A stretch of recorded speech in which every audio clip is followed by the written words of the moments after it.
they saw him doing what he said he was doing when he said he was doing it.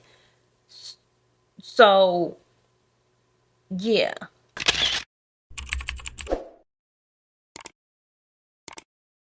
Hey y'all, welcome back to my channel. My name is Janae, if you didn't know, and today's video is another true crime episode. So if you're ready, let's go. So today we're just jumping right into the case, and today we're going to be talking about Elizabeth Ferrell. And she was born on May 31st, 1987. Her dad, T.Y. or Ty, I'm not really sure, and her mom, Morena Ferrell. And unfortunately, Morena was left to raise Elizabeth all alone because Ty or TY was not in the picture for her. And I don't know if this started in her young age or if this developed as she got into her adulthood. But from everything that I could see, Elizabeth was a huge New Orleans Saints fan. She loved the Saints down, even though she was from Texas. And Elizabeth also loved to play video games. And despite having an absentee father, Elizabeth was the happy-go-lucky, always smiling, always happy type of kid. And along with the happy-go-lucky personality that she kept throughout her life, Elizabeth was always one of those type of people who was always willing to do for others. And as she got older and older, her mother got sicker and sicker, and she started to suffer from kidney failure. And Elizabeth was more than willing to become a caregiver for her mom. And like I told y'all, she was always willing to do for others before she did for herself. And she decided to forego graduation for 1 year in order to take care of her mom. So that just shows the type of person that Elizabeth was. She put herself on the back burner so that she could show up for other people. But unfortunately, when she was 18 years old, her mother would pass away. And as to be expected, Elizabeth took this pretty hard because for as long as she could remember, it was just her and her mom. She didn't have a father figure in her life, and Elizabeth didn't have any siblings, at least not that I'm aware of. And of course, she had other family, aunts, uncles, and cousins, but nothing beats having your mother. But shortly after her mom's passing, she would meet someone who would, I don't want to say help her get over the death of her mom, because you never really get over something like that. But she met a man named Jonathan Ali. Now, I don't know how they met, but when they did, they hit it off. And they had a lot in common. They both liked gaming. They both had these fun goofball type personalities. And pretty much they were just some grown ass kids who had fun together, really. Now, fast forward to 2009, Elizabeth is pregnant with her and Jonathan's first child, and she is super excited. She's updating all her friends and family via Facebook, as one does in 2009. She's sharing about appointments and doctor's visits and all the ultrasounds and just being a first-time mom. And in March 2010, Elizabeth would go on to share some pretty scary news about her pregnancy. And it was the fact that the baby had a cyst on the left side of its brain. Now, while the doctors didn't feel like it would interfere with the baby's learning or development, it was still something that was pretty scary. And I mean, this would be scary for a mom with 2, 3, 4 kids. But especially as a first-time mom, you want everything to go perfectly. I can only imagine that was absolutely terrifying. However, at the next doctor's visit in April, the doctor shared some exciting news, and that was the fact that the cyst was barely even there anymore, and that it should be 100% gone by the time the baby was born. So that, I'm sure, lifted a huge weight off of Elizabeth and Jonathan's shoulders. And later on that year, in late July or early August, the two of them will welcome their first baby, a daughter named Rowan Elizabeth. And after the birth of Rowan, over the next couple of years, the couple would have their ups and downs, but they would end up getting it together. And the two of them would welcome their second child, another daughter named Autumn, in 2015. However, by April of 2016, the couple's relationship would once again be rocky. And on April 23rd, 2016, a fisherman who was fishing in Whiskey Bay in Louisiana would call the police. And when investigators arrive, they see a white female who is nude and lying face down on the bank of the Whiskey Bay. And right off the bat, they determined that the body couldn't have been there that long because it was still in good condition. And they could see bruising around the neck. So they made a preliminary determination that this was going to be a homicide, more than likely. But of course, they still had to wait for the medical examiner to confirm this. Like I said, this body was nude and face down, no ID, no type of nothing on her that could identify her readily. And so they ended up fingerprinting her.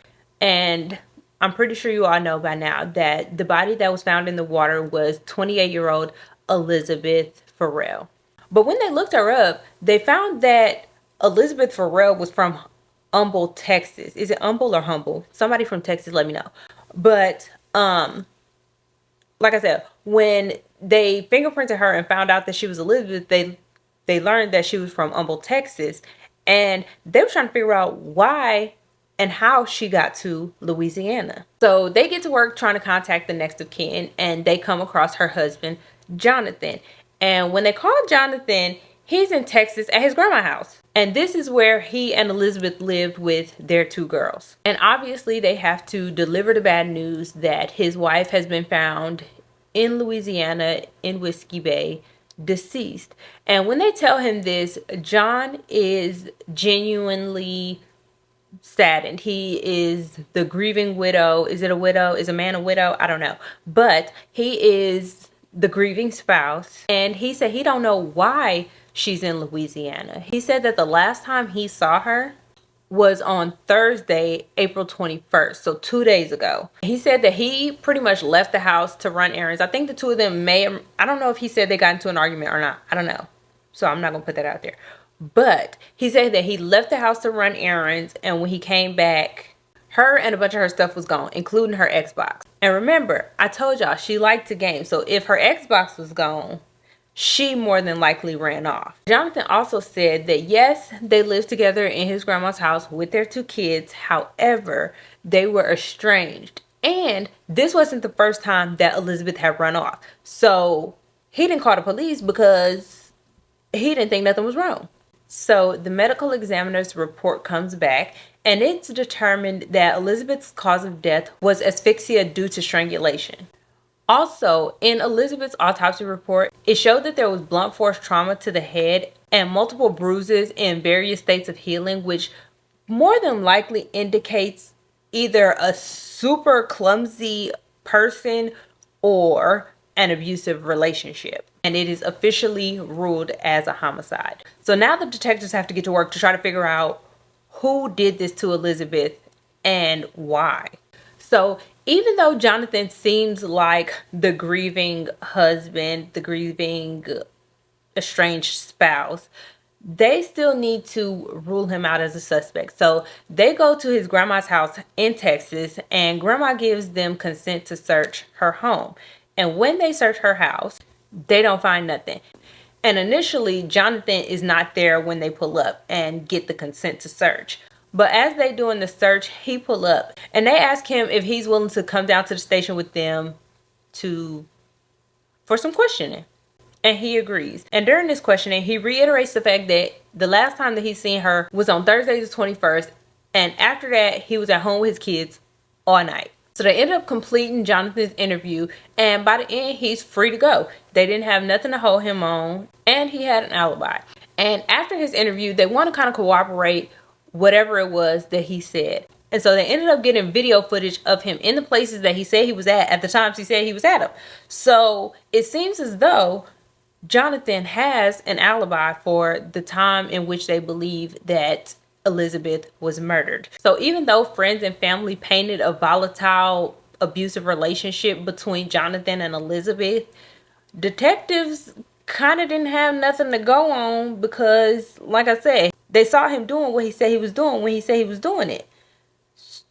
So, yeah.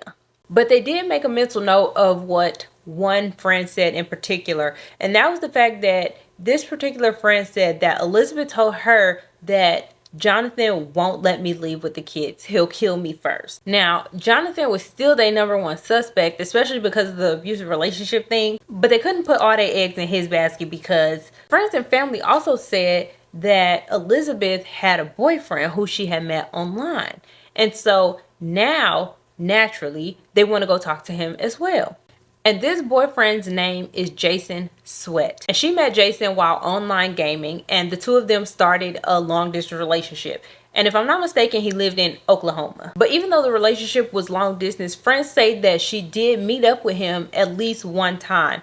And so they like, okay, so maybe, just maybe, Jason was some type of obsessive online stalker dude who met up with Elizabeth and killed her. So they get to work trying to contact Jason. But before they could get in contact with Jason, Jason got in contact with them. And he pretty much reiterated what her friends and family had told the detectives. Basically that they had met online, they had talked for some months, and they had met one time. He had drove the 8 hours from Oklahoma to Texas, and he was under the impression that she and Jonathan were separated. They were living in the same house, but that was only for the sake of the kids and until Elizabeth was able to find her own place. But despite still living with Jonathan, Jason said that Elizabeth was ready to go. She was ready to go be free and live her life, her and her kids. And he said that the one time that the two of them did meet up, it was about a month before the murder. And like I said, he drove the 8 hours from Oklahoma to Texas, and they had gotten a room and spent the whole night together. So Jason said that after that one meeting that they had, she told him that Jonathan had found out about their meeting and that he was pissed. She said that she went to the bathroom, he went through her phone, he saw the text messages, and he found out that she had met up with Jason. And Jason was able to provide an alibi for the day that Elizabeth was murdered, and it was confirmed that he was actually in Oklahoma on that day. So he was no longer a suspect. And once again, Jonathan rises back to number one suspect on the list. And so in an effort to make sure that Jonathan's alibi actually checks out 100%, they decide to check the camera system, like the license plate reading system, from Texas to Louisiana on I-10, just to make sure that he wasn't in Louisiana at any point. And they also want to get a child interview expert to talk to he and Elizabeth's oldest child to, like I said, just corroborate the alibi. He said he was with the kids all night. They want to see if the kids say he was with them all night. But at this point, Rowan is only 5 years old, so they don't really know how much they're going to get out of her. But they have the interviewer talk to her anyways. So after going through hours and hours of highway footage, they see that at 7:38 p.m. on Thursday, April 21st, Jonathan's car is on I-10 in Louisiana going towards Whiskey Bay. And then at 9:15 p.m.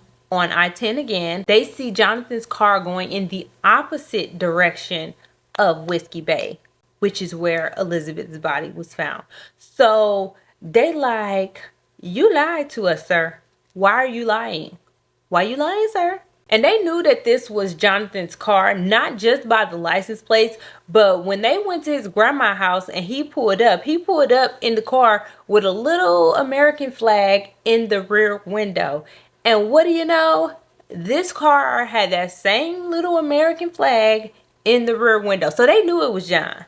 They already knew it was Jonathan because of the license plates, but this just confirmed it, you know, double. So not only do they have Jonathan's car going to and leaving from where Elizabeth's body was found, they also have the statement of his 5-year-old daughter. Because when the child interviewer interviewed Rowan, she told them. Now, mind you, this is the same Rowan who had a cyst on her brain in utero, and who, I mean, they said that it wasn't going to affect her development, and baby, when I tell you it did not, it did not.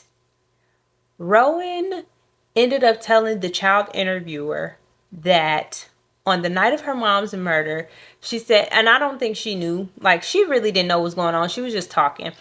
And she said that mommy and daddy would argue about a boyfriend and about how mommy wanted to spend more time with the boyfriend than she wanted to with daddy.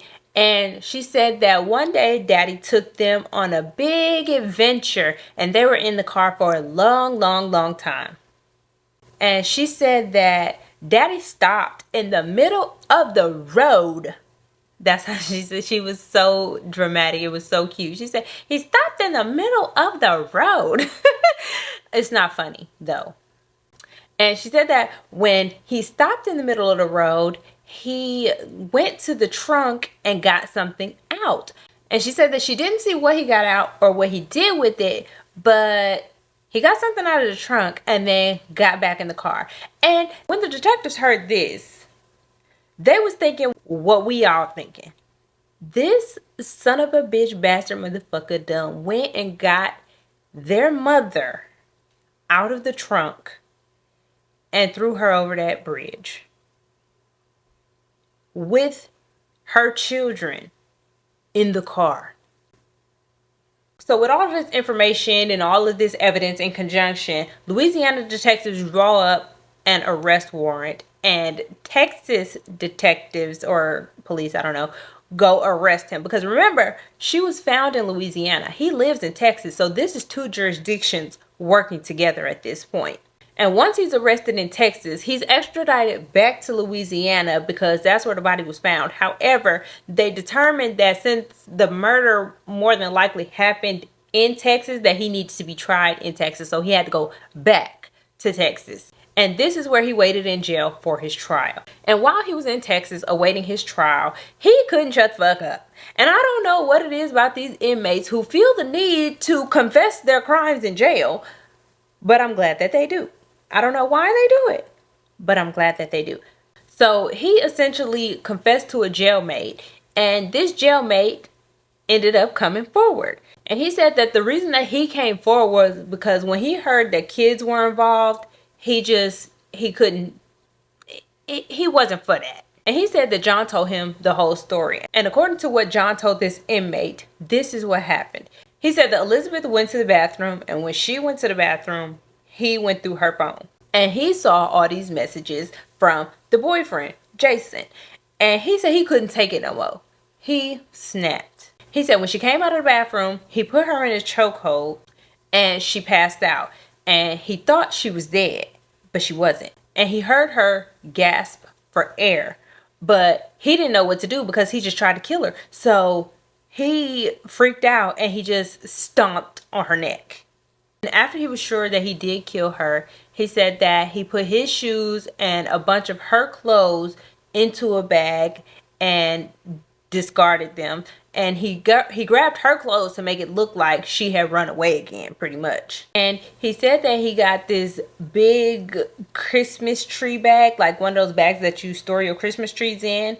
And he put her in it, and then he put her in the trunk, put his kids in the car, drove to Louisiana, and dumped her in Whiskey Bay in hopes that the alligators would come and dispose of her. And so that's what he told this inmate. But luckily, when he threw her over the bridge, she had got caught in like the branches and the twigs and trees, and she just got caught up in the branches on the river's edge. And thank God she did, because if she hadn't, she may have very well have drifted down the river and the alligators might have gotten her, and she may have never been found. So as the trial is approaching, prosecutors realize that Rowan is going to have to testify because the video recording of her with the child interviewer is not admissible in court. So she would have to give a first-hand account of what she remembered at this point. And by this time, it's been 3 years. She's 8 years old now. And they really just don't want to put her through any more trauma than she's already been through. And so they ended up offering John a plea. And the plea was that he would do 35 years if he pled guilty. And he accepted. So in March of 2019, he pled guilty and he was sentenced to his 35 years. And rightfully so, Elizabeth's family don't think that's enough time. They really wanted him to have to do life in prison. But they understood why a deal needed to be copped. And not only was that kind of like a big blow to Elizabeth's family, to top everything off, Jonathan's grandmother petitioned the courts for custody of Rowan and Autumn, and she won. And ever since she's gained custody of Rowan and Autumn, Elizabeth's family hasn't seen them since. And in my personal opinion, I do not feel like the murderer's family should get custody of the children. I just don't think that makes sense. I just don't. Just like with Tyrone Hassel, his wife got him killed by her lover, and her mama got custody of their baby. Why? And his family hasn't, and I don't know if that's changed, but the last I remember, the last time I checked, his family hasn't seen his son since. And it's just like, why? Why do they give custody to the murderer's family? Yes, visitation, probably, possibly, maybe. Supervised. I don't know. Work that out. But full custody? No. Anyways, y'all, that is all I have for today's case. Thank you all so very much for watching. Don't forget to like, comment, and subscribe, and I will see you all in the next one. Alright, y'all. So today we're jumping right into the... Straight off the bat, you fucking up. She put herself on the back burner to be there for, especially for people. However, at her next doctor's visit in April.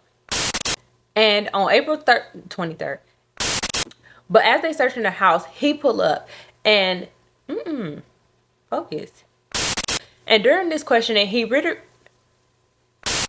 but she was fully committed to Jonathan. No, not Jonathan. So not only do they have Jonathan's car going to and leaving from where Elizabeth the body was found, and the plea was that he would do 35 years if he just like in the Kamaya and Tyrone I don't even want to say her last name is his last name.